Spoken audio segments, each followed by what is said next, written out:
Olá, queridos, boa tarde a todos e a todas. Chegamos no momento final e de encerramento do oitavo simpósio de estudos tardo antigos e medievais do LETAMIS. E este é, antes de tudo, eu posso dizer, né, um momento de agradecimento. Agradecimento a cada pesquisador, estudante, ouvinte, principalmente os mediadores também, que fizeram um ótimo trabalho, e ao LETAMIS, que fez deste um simpósio um espaço vivo de diálogo, de troca e de reflexão histórica e acadêmica, né? Eu gostaria de dirigir um agradecimento em especial aos nossos palestrantes, convidados, cuja a presença foi generosa e promoveu um debate intelectual fundamental para a qualidade do evento, ao professor Pedro Paulo Funari, ao professor Pedro Martins Criado e ao professor Mamed Mustafa.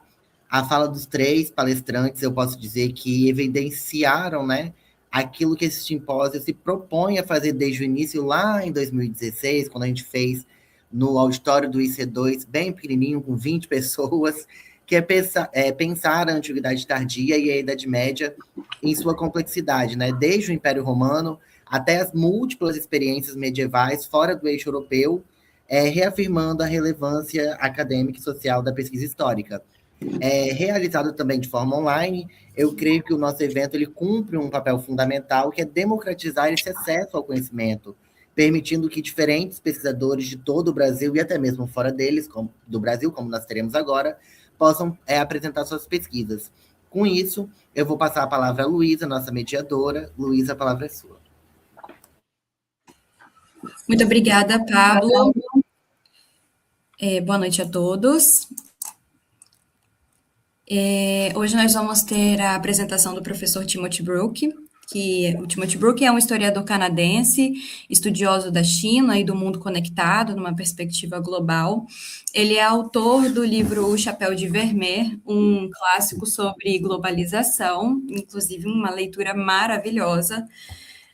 Ele foi bolsista da Fundação Getty, do Instituto Avançado de Princeton, professor visitante em Florença, recebeu doutorado honorário das universidades de Warwick e Vitória, recém-aposentado do ensino da Universidade de Toronto, Stanford, Oxford e Colômbia Britânica, e atualmente está trabalhando na formação do conhecimento sobre a Ásia na Inglaterra do século XVII, por meio da biblioteca do jurista John Selden. Bom, nossa palestra hoje será com o professor, será sobre o retorno do mundo globalizado, do mundo dos impérios. E eu vou, então, nesse momento, passar a palavra para o professor Brook. Professor, now I give you the floor. Have a great presentation. Thank you very much. I'm hugely honored to be able to give this keynote address to your conference. And my goal is to link the late medieval world to the contemporary world in which we live.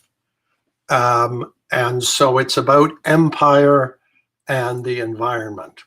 So here's the 6 topics that I'm going to cover. Is the age of empire back? Environment as a cause of empire. The Mongol Empire, I'm going to go back to the Mongol Empire in the 13th century. Then what threats feed empire? How is empire imagined, and where are we today? Now, I'm going to take a lot of the material in this talk comes from my book, Great State, which is the term that the Mongols used, the Mongols coined to express their idea of empire. So, I was born in 1951. I was a late teenager in the late 1960s when the US was bombing Vietnam, Cambodia, and Laos, against which I demonstrated outside the US consulate in Toronto. Then I went on to China studies in the 1970s in the hope of bringing China into world history, and then I became a historian of China. As a Canadian, I was appalled that President Trump last spring referred to Canada as the 51st state of the United States. Trump has pushed aside the long friendship between Canada and the US since the War of 1812, which I will return to a little bit later. I have to say that since I was born, there has never been a year in my life as terrible as 2025. in which the great powers have decided to stomp all over the rest of us and revive empire as the norm, pushing us back to 1939, 1914, and the 19th century. So let me remind you that 1 week ago today was Human Rights Day, which was celebrated internationally in honor of the day 77 years ago when the United Nations General Assembly announced the Universal Declaration of Human Rights. And here I have a summary of the articles in the Universal Declaration of Human Rights. It's just the sort of thing that imperial rulers today find unacceptable. So, the great British historian Eric Hobsbawm published in 1987 The Age of Empire, which was his attempt to try and understand the rise of empire and in our view of history.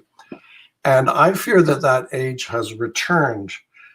In 1948, the world was still reeling from 50 to 55 million civilian deaths, 21 to 25 million military deaths, and the vast destruction of World War II, including the horrors of the Holocaust. The Soviet Union was blockading Berlin. Italy and France were convulsed with communist-backed labor agitation. Greece was in the midst of a civil war. Communists and nationalists were battling in China, and American segregations were forming their own political party to protect civil rights from Black Americans. In the midst of these destructive events, here, I'll just go on to my next picture. In the midst of these destructive events, the member countries of the United Nations came together to adopt a common standard of fundamental rights for all human beings, the Universal Declaration. At the time, the UN was only 3 years old. Representatives of the 47 countries that made up the Allies in World War II, along with several other states, formed the UN as an institution to guide the international order based on rules to which all nations could agree, rather than the idea that might makes right, which had in just over 20 years brought global war to the world. So in early 1946, the UN Economic and Social Council organized a 9-person commission to construct a permanent human rights commission. And unlike other UN commissions, the selection of its members would be based not on their national affiliations, but on their personal merit. So what's happening today? The age of empires is returning. And I've given you this photograph of a Ukrainian soldier in a Ukrainian city, because Vladimir Putin wants to take over the Ukraine and make it part of Russia in order to reconstitute the USSR. Well, there's a lot of other things going on at the moment in the world. Xi Jinping in China wants to take over Taiwan, which only became part of China at the end of the 17th century. And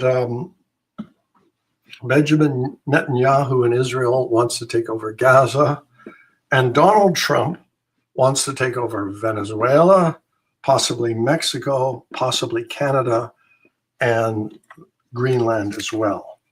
So these are all signs of the return of empire. So my argument in this paper is that environment may be a cause of empire. After the age of empire, 2 world wars were fought as Germany aspired to take over Europe. After that, politicians tried to downgrade empire, and we are now in a deep climate crisis, which appears to be pushing some political leaders around the world back to the concept of empire. From my perspective, empires arose in the 13th, 15th, 17th, and 19th centuries and may reemerge in the 21st. Is there a pattern? Well, there may be if we look at climate events. So if you'll see, there are downturns in the 13th, 15th, 17th, and 19th centuries in this, and this is a periodic climate cooling graph that I think is incomplete, because I would include not just the 13th century and the 19th century, but I would stick in the 15th and the 17th as well. So here's some of the solar activity events and their approximate dates. The Oort minimum goes back before the period I want to talk about. The medieval maximum was when conditions were superb for those who wanted to raise crops and horses. And then the wolf minimum comes along in the 1280s, the Spur minimum in the 1460s, the Maunder minimum in the 1640s, and the Dalton minimum at the end of the 18th century. So is there a pattern here? I think there is. So I'm going to take us back to the Mongols in the 13th century. This is a portrait of Temujin, who became Genghis Khan, who was born in 1155, died in 1227. It's an official portrait that is held in the Forbidden City in Taiwan. He built the Mongol Empire in the 12th century across huge swaths of territory by taking advantage of the medieval warm period, which fed his horses and allowed him to build an enormous army. So in the 13th century, the Mongols created and expanded their state into an empire following an upturn that enabled them to expand their military capacity. After that, a severe downturn in temperatures in their home region forced them to expand their territory. Genghis Khan referred to his new state. I mean, there was a thing called the Mongol Ulus, but he needed a new term to understand what he was doing. So he called it the Ik Ulus, the great state. And it's a term that I now use whenever I speak of empire in Asia. When Kublai Khan came to power, he was Genghis's grandson. He seized the Mongol Empire in competition with other descendants of Genghis Khan, but he had to wage a campaign of conquest against China during the Song dynasty. And he had a third front on which to fight, not just Mongols and Chinese, and that was climate. It is impossible to judge whether the wave of climate change that got underway in the 1260s helped push him to power or made it even harder to consolidate his position against those who opposed him. It's both, I suspect. No new order comes about without disturbing the environment of the old. We know about conditions in the environmental conditions in the 1260s because Chinese court historiographers kept a running tally of anomalies in the physical world, because these anomalies were not just extreme weather events, they were signs from heaven of punishing the people or punishing the ruler. So the historiographers at court grouped these into 5 categories: water, fire, metal, earth, and wood. Then they wrote out a summary of that list, and it's preserved in the dynastic histories that each dynasty wrote and published of the dynasty that it superseded. Glancing over the first Just a sec, I've got these out of, here are some of the disasters that struck. Oh, and Kublai he didn't just call China in this period the Yuan dynasty, he called it the Yuan Great State, the Da Yuan. And starting in the 1260s, the environmental conditions were a mess. Famine struck in 1260, early onset of frost for 3 years starting in 1261, drought and locusts in 1262, and again in 1263.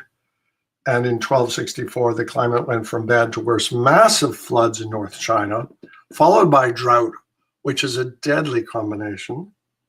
Kublai's new reign was heading towards environmental collapse. For Chinese subjects, this was heaven's rebuke to the Mongols for taking them over. These disasters caught the new Mongol rulers quite unprepared. Flooding was not part of the ecology of the grasslands. If an area was devastated, a nomadic population responded by moving on. The environment south of the Great Wall did not allow for this flexibility because farmers were tied to the land economically as well as legally. And if the land washed away, something had to be done for them if agriculture was to be restored. In response to growing popular discontent, Kublai went public about the disasters and issued what is called his Renovation Edict. He reported to the people that his Muslim astronomers had detected that the stars had become misaligned and stated he took personal responsibility for the misrule of these disasters pointed to, and that he would seek to strike a new deal with heaven by launching a new eras. His Renovation Edict was a package of policies designed to improve state administration and ease the burdens of the people. He reduced the number of counties in the country. He reduced the number of civil officials appointed in each post, and local officials were ordered to distribute state land to cultivators. This reform was very much in a Chinese key, and Kublai probably had nothing to do with it. His Chinese collaborators must have designed them to meet the expectations of what should be done. Kublai hoped the reform would be enough to convince heaven to ease up and give him a second chance, but it didn't. 1265 was pretty much like the year before. There were no significant flood, but drought and locusts devastated the North China Plain, and the eastern zone was hit with killing frosts. The following year saw little improvement, and then drought returned to Beijing in 1968 and 1972.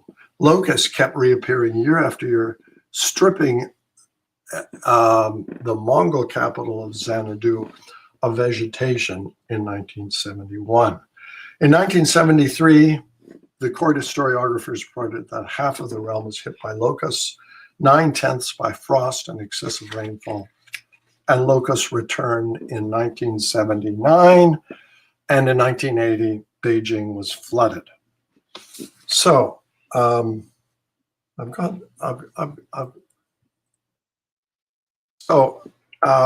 Marco Polo is a great source for understanding China during this period. He first entered the great capital, which is what Kublai called Beijing, in 1274, the year that its construction was declared finished. And this is from a manuscript that shows the Polos riding east to meet Kublai Khan in China. Polo insisted that Beijing was the most impressive capital city anywhere in the 13th century world, and he was not wrong. It was surrounded by a great wall. Here's a mosaic of Marco Polo and a copy of the book that he was imprisoned when he returned to Italy, and the person he was imprisoned with was a writer, so they set about recording his experiences. But Polo was amazed by the city of Beijing. And here's an aerial view taken in 1921 of the palace that sits in the middle of Beijing. Polo was so impressed. He said, the palace has very thick walls and fully 10 paces in height. It is all whitewashed and battlemented, and that's no longer true. The palace within, he declares, was the largest that was ever seen. Set on a raised platform faced by marble 2 paces thick, it was large enough to accommodate a terrace around the main building, where men can meet and talk. At each face of the palace is a great marble staircase ascending from ground level to the top of this marble wall, which affords entry into the palace. He was hugely impressed.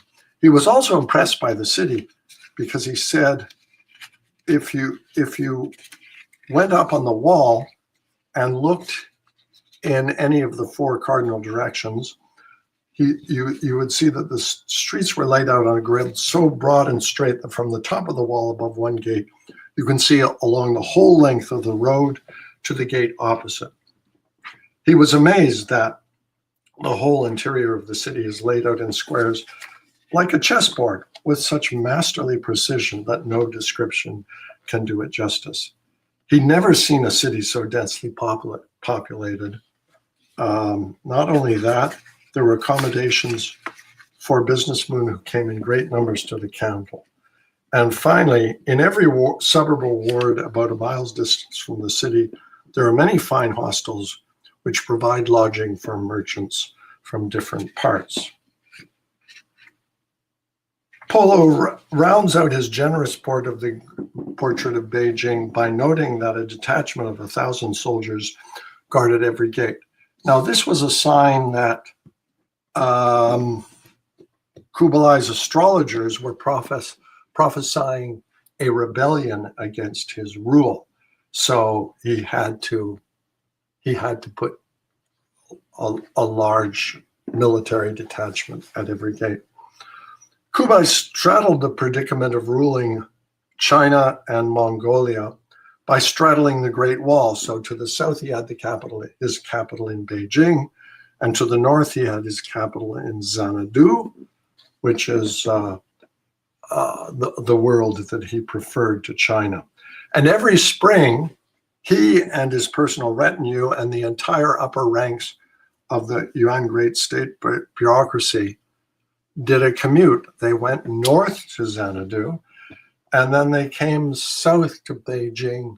They went north to Xanadu in the spring, came south to Beijing in the fall.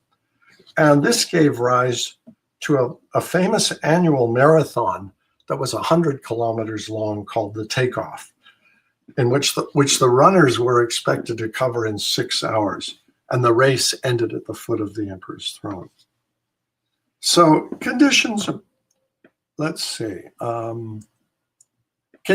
improved in the mid-1280s, but in the early 1290s, temperatures across North China plummeted.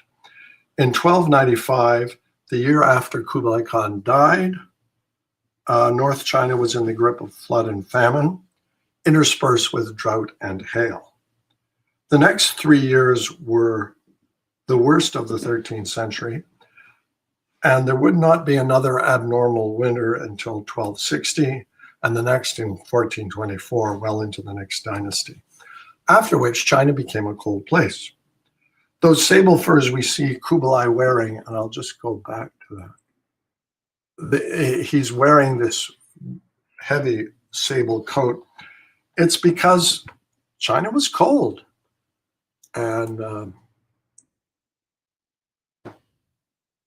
so the opening of the Little Ice Age has been flagged in Europe to the 1290s with a slight rebound and then an even more severe collapse of temperatures in the 1310s.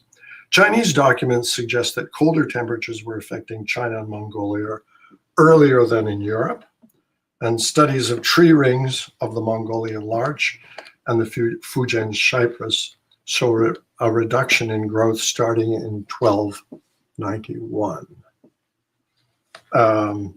What this meant for Chinese was that agriculture production contracted, food supply decreased, and those who could migrate south did so and created conflicts with the communities into which they migrated.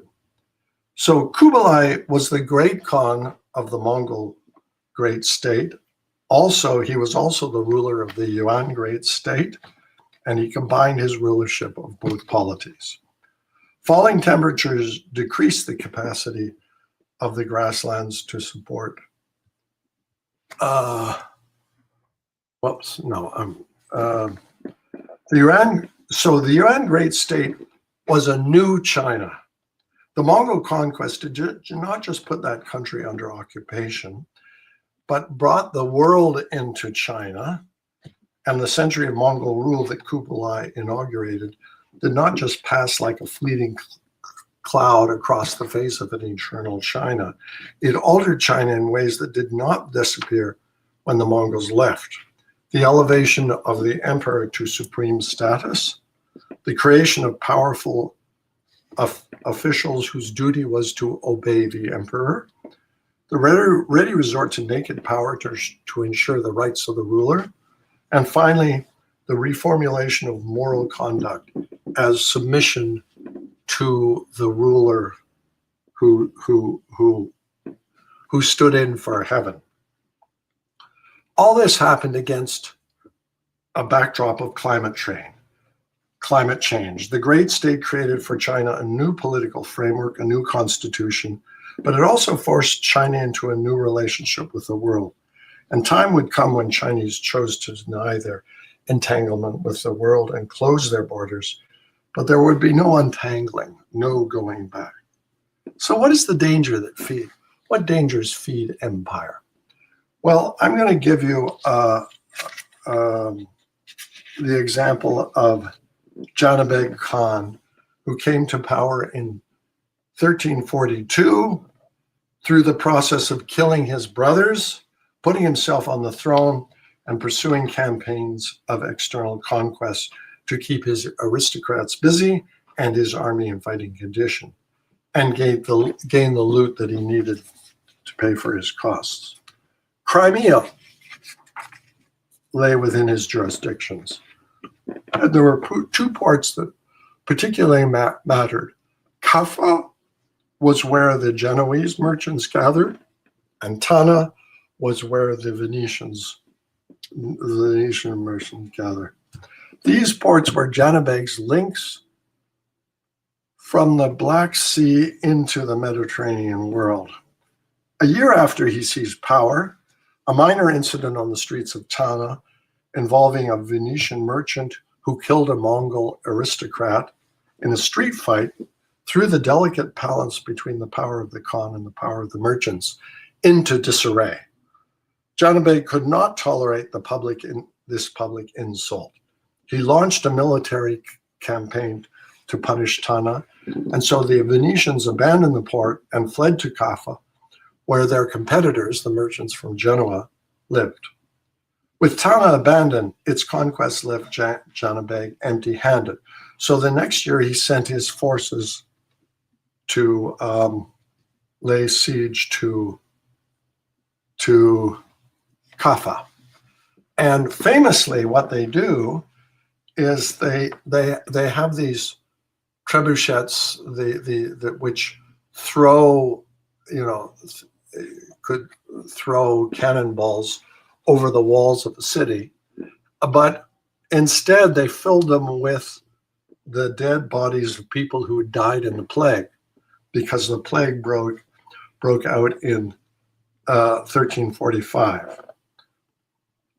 And we have an account by an Italian, Gabriele de Mussis, from Italy, which he wrote before he died in 1356. Here's what he tells us. In 1346, countless numbers of Mongols and Muslims were struck down by a mysterious illness that brought sudden death. Within these countries, broad regions, far-spreading provinces, magnificent kingdoms, cities, towns, and settlements ground down by illness and devoured by dreadful death, were soon stripped of their inhabitants. De Musas then turns to the abandonment of Tana and the flight of all the Italians to Kaffa. Quote, "See how the heathen Tartar races pouring in from all sides suddenly surrounded the city of Kaffa and besieged the trapped Christians there for almost 3 years. Hemmed in by an immense army, they could scarcely draw a breath." And the whole army was, and then he reports the whole Mongol army was affected by a disease that overran them and killed thousands upon thousands every day. It was as though arrows were raining down from heaven to strike and crush the Tartars' arrogance. All medical advice and attention was useless. He then describes the symptoms: swelling in the armpit or groin, followed by a putrid fever. And this was how the plague got started.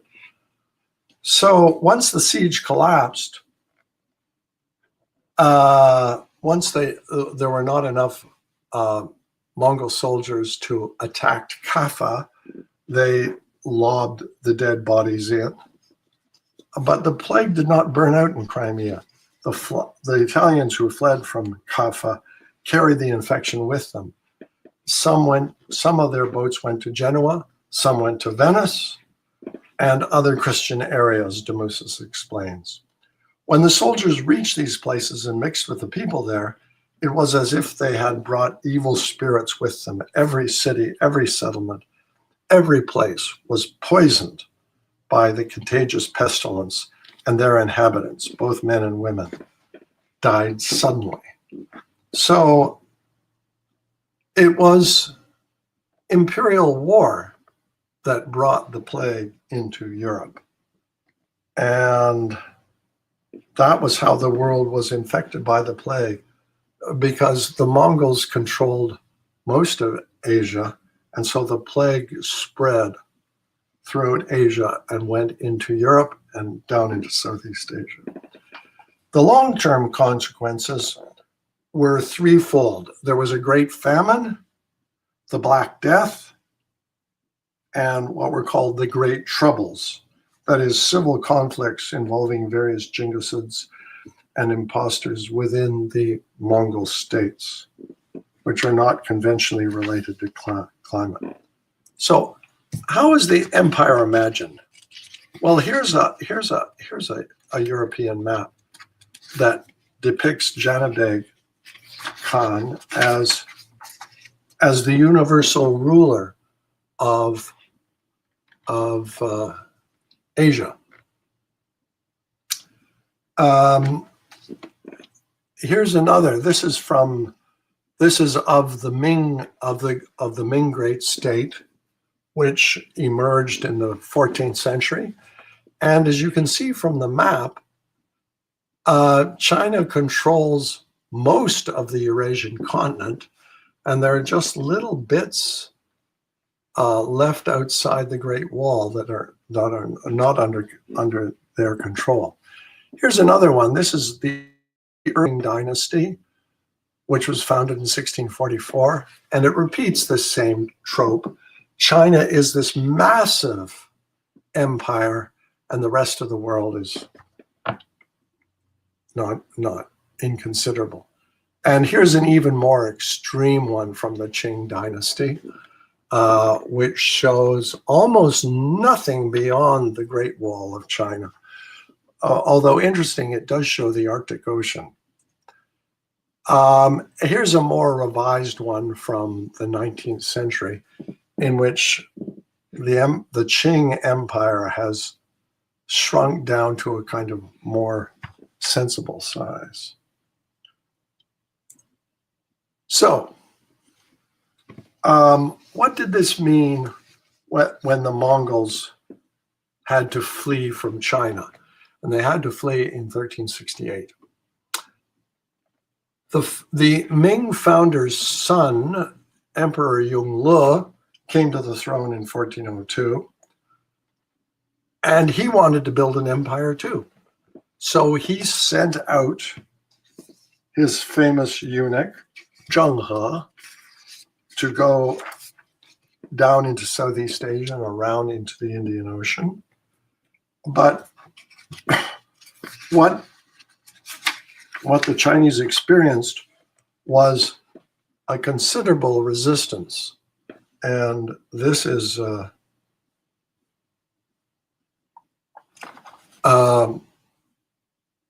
in 1406, they sent a fleet to Sri Lanka, and Zheng He told the Sri Lankan ruler, excuse me, Nisanka Alagakonara, that he had to submit to Emperor Yongle.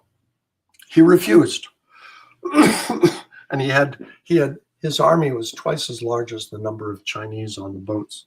And so he just kicked them off the island. In 1408, another Chinese fleet sailed past Sri Lanka, and the local soldiers were put on high alert to say the Chinese were coming. But Alagakonara commanded a huge army, and he saw no reason to give in to them. So, and the eunuch commander, Zheng He, feared the repetition of the humiliation he'd experienced on the previous visit. So the fleets just sailed past Sri Lanka, and on their eastward return, they did not attempt to land.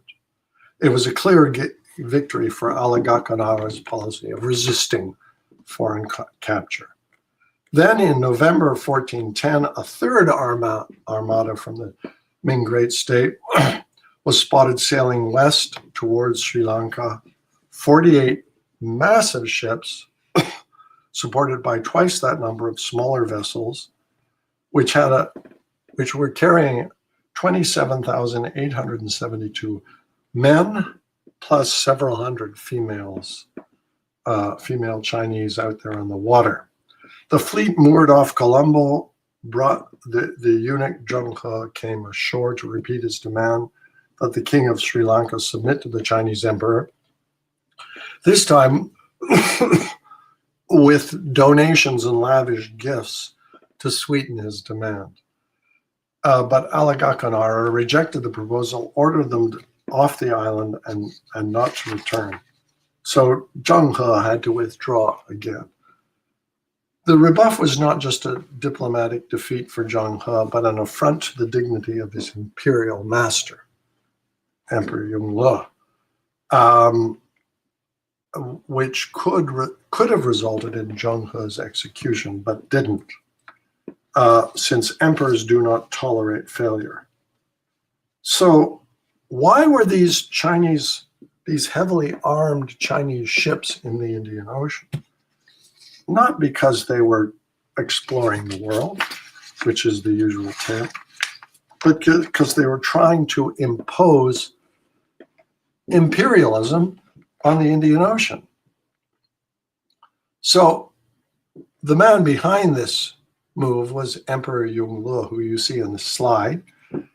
He was the third emperor of the Ming dynasty, and the idea of going to sea to forge ties of submission was his idea. His father, Zhu Yuanzhang, had imposed his control over the mass of China, but he had just been a peasant orphan who emerged in 1368 from a welter of contenders to put himself on a new throne in Nanjing. And whereas Yongle wanted to re-extend the Ming Great State to all the regions that the Yuan Great State had controlled. So I've got a couple of summaries here. So in the 13th century, the Mongol Empire arises. They conquered Tibet and China.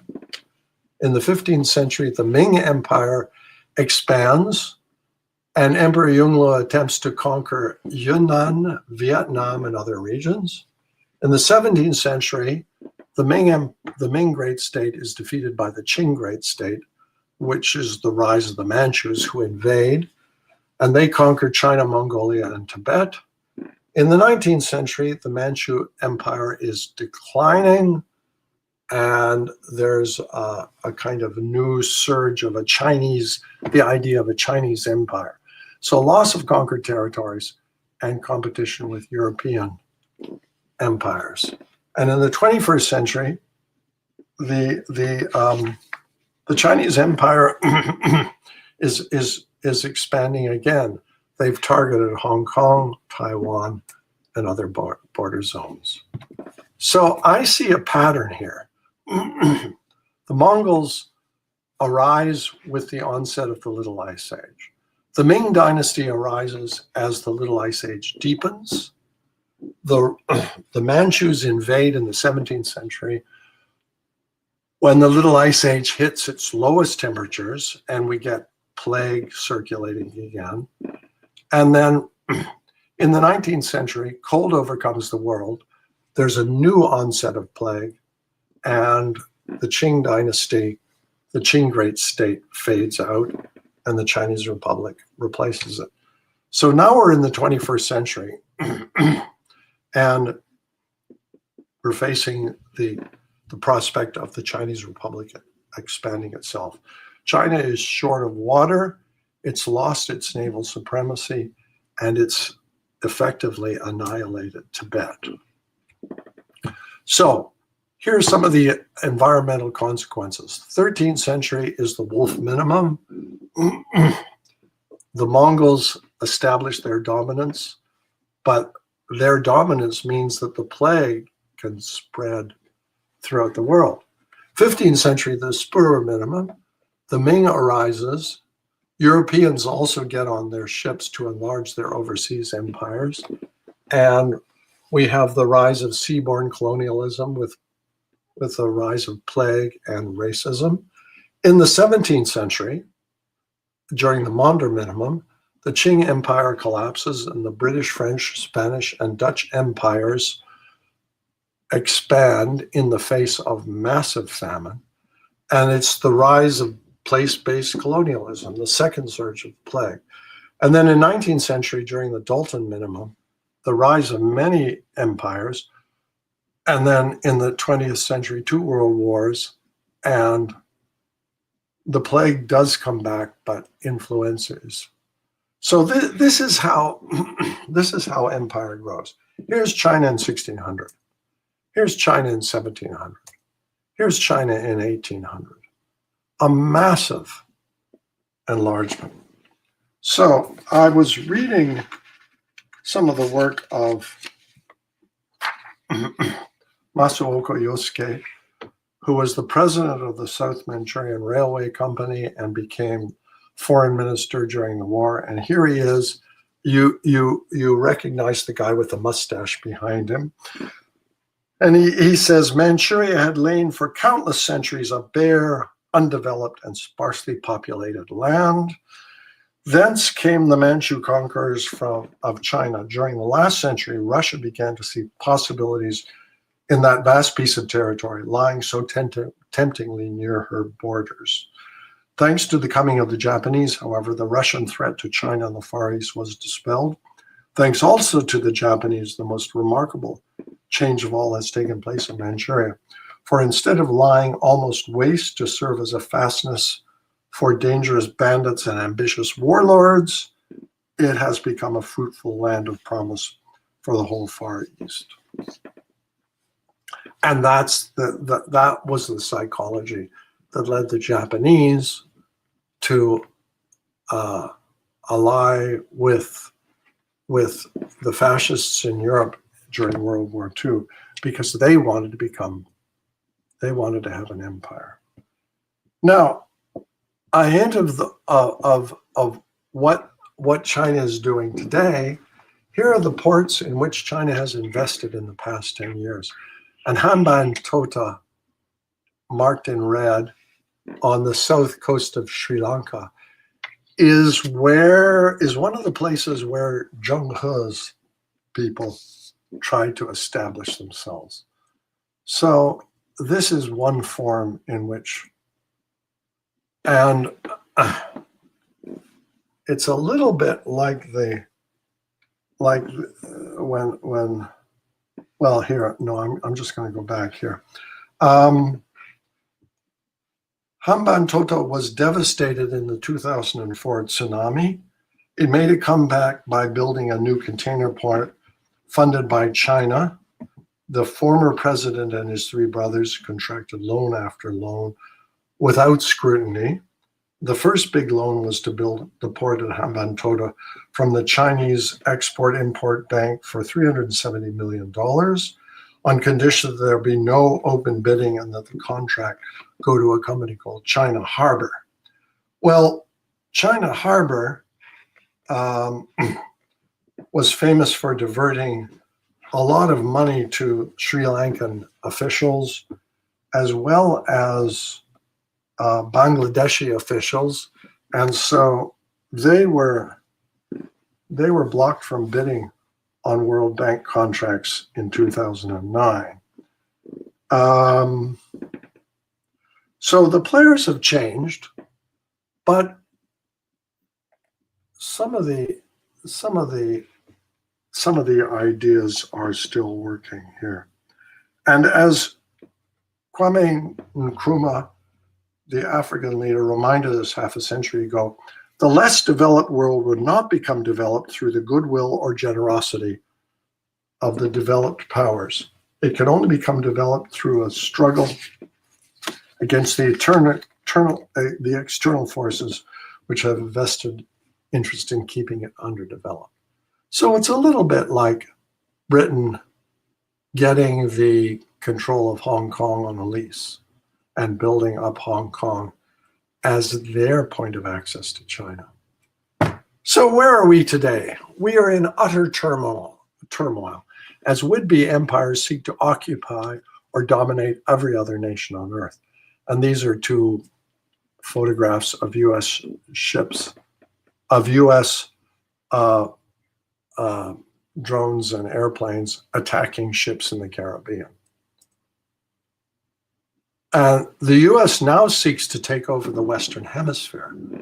And here, the picture on, you recognize the demented idiot on the left, but on the right is Pete Hoekstra, U.S. Ambassador to Canada, who proclaimed Canada as the first 51st state during a global business forum in September 2025.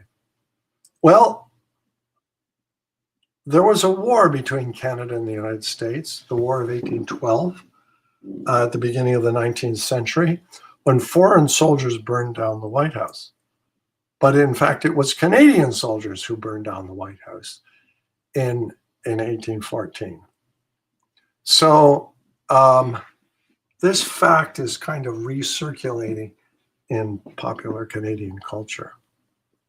Then we have this picture of Trump telling Zelensky not to start World War III because Trump wants to start World War III. He thinks that the way you become famous is you start a world war.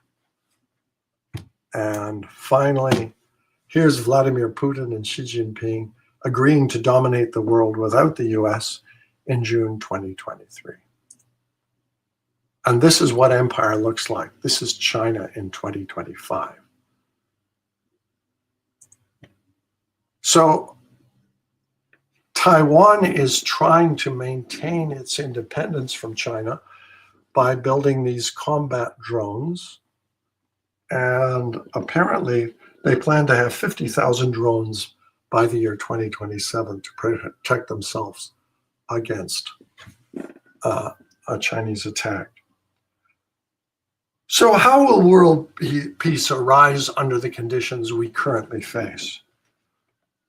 I would say the age of empire has returned, and until we can convince the new imperialists that they should abandon their plans to take over the world is in a difficult place. Thank you for listening. This has been a bit of a stepping out from my own sphere of specialization, but I feel very strongly about what is going on in the world, and I'm appalled that we have returned to an age of empire. Thank you.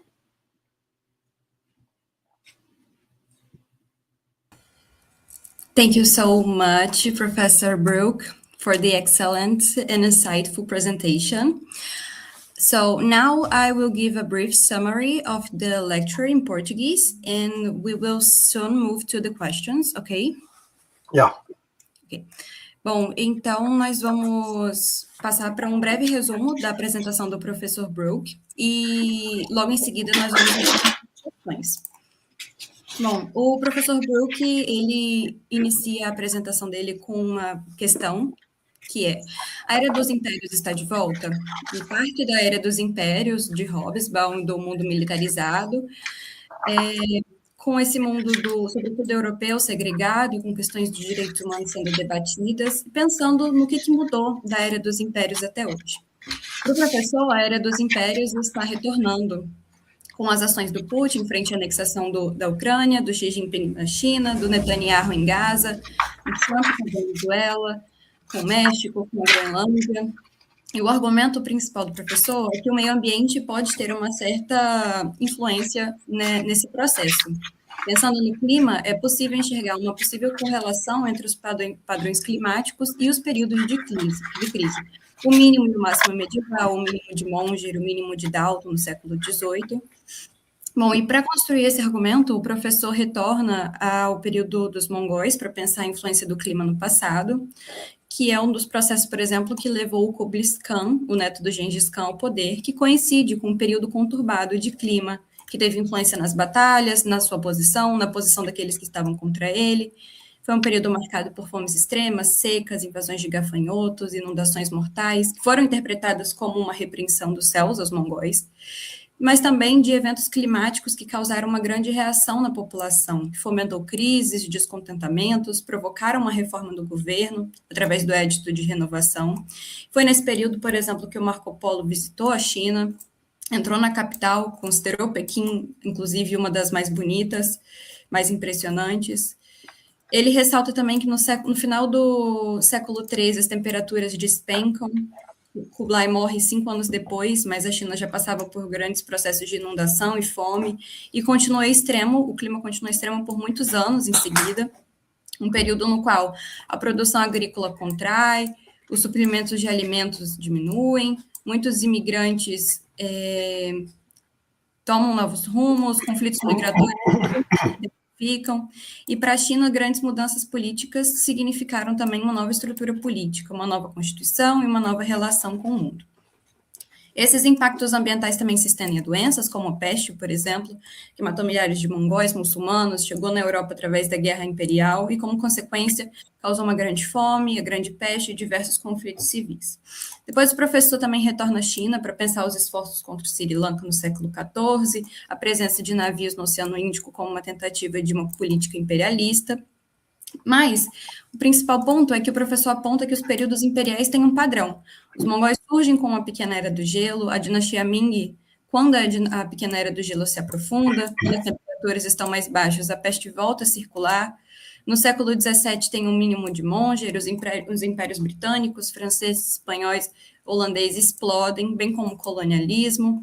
No século XIX, o frio domina o mundo, há um novo surto de peste, a República Chinesa surge, no final no 20, 2 guerras mundiais, no século 21 a República Chinesa se expande, a China sofre uma escassez de água e perde sua supremacia naval, e até chegar nos dias de hoje, que o professor pergunta, onde estamos hoje?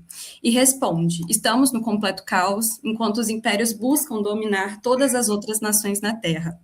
Estamos nos tempos dos drones, dos navios, dos aviões de guerra e de tempos cada vez mais autoritários, que é a principal mensagem que o professor passa para a gente hoje.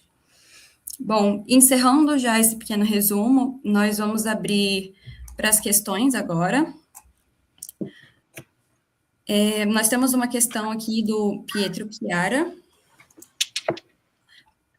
So, the first question is, Professor Brook, Zhou and Lai famously remarked that it was still too early to assess the French Revolution. How can we think about conceptions of time in China without turning this remark into a European caricature that opposes a supposedly Chinese long time to a fundamentally different Western historical world? Well, what I'm trying to do in this work is to bring Asia into within the European perspective, so that we use the same perspective on Asia that we use on Europe. And that's why, I mean, I've studied China for decades, and China is an expanding empire, and it's been a real problem for other Asian countries over the centuries. So that's why I turn to the story of the Mongols and their impact on China. I think a well-educated person like Zhou Enlai would have ways of knowing about European history and invoking it for China's purpose. But I'm not so sure that I'm doing anything different in this case. And I mean, Zhou Enlai was a brilliant politician, a well-educated person who was a little suspicious of Chairman Mao, to whom he had to be the second leader after Mao. But if if Mao had died earlier and Zhou had become the leader of China, I think we would be seeing a very different China at the moment.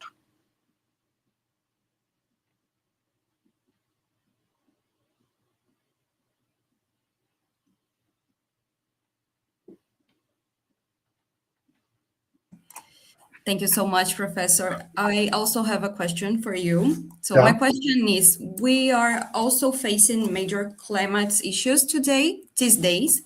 Yeah. Do you think these major climate issues are the cause or just intensifies the political extremism these days? Well, the model that I've created for this talk interlinks empire and climate in a way that's a little artificial. I mean, one of the great issues of climate globally at the moment is that we're running out of water. That's why the United States wants to take over Canada, because the United States is running out of water. That's why Netanyahu wants to take over Gaza, because Israel is running out of water. And that's why China has to keep hold of Tibet, because China is running out of water. And what's going on in Russia, I can't tell you. But there's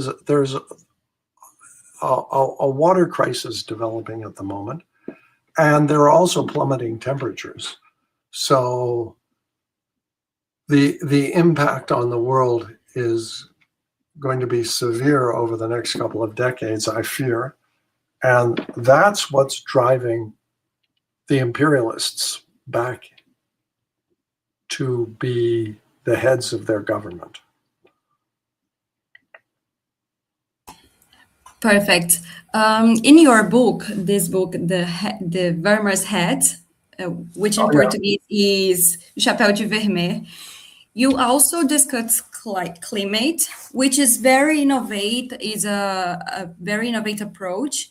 How did you identify this gap, and why do you consider working with climate? Why this is so relevant?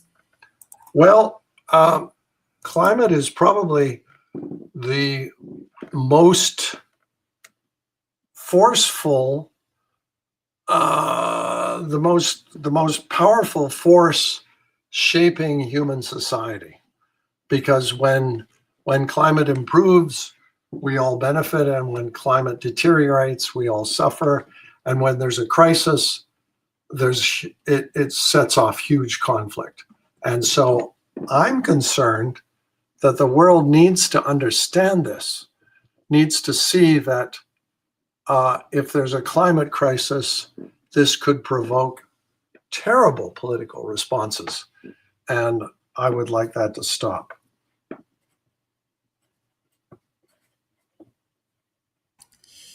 Perfect. And do you think the climate also influences the way that we perceive the historical time, like past, present, and future? Oh, I think so. I think so. You know, there's a lot of historians that are trying to bring climate into the story of history. When I was a student at university, none of my history professors mentioned climate at all. And I think we need to bring climate in order to develop a kind of a fuller impression of what's going on in the world. And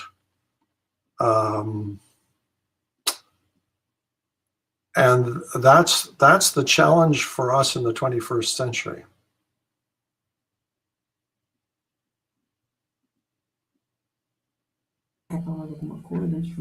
Okay, Professor. So, Professor, now I will turn to the audience, okay?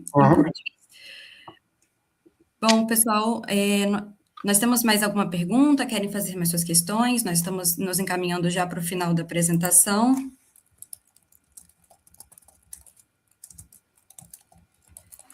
Okay, so we have no further questions, Professor. So Okay. I would like to thank you so much. Well, thank you for your attention and for arranging this talk. It was very stimulating to me to think through these issues in a way that I've not done before. Yeah, for sure. I'm a huge fan of your work. I try to read everything that you publish. I'm a great admirer. The pleasure is all mine. Thank you so much. Thank you. Bom, Goodbye. então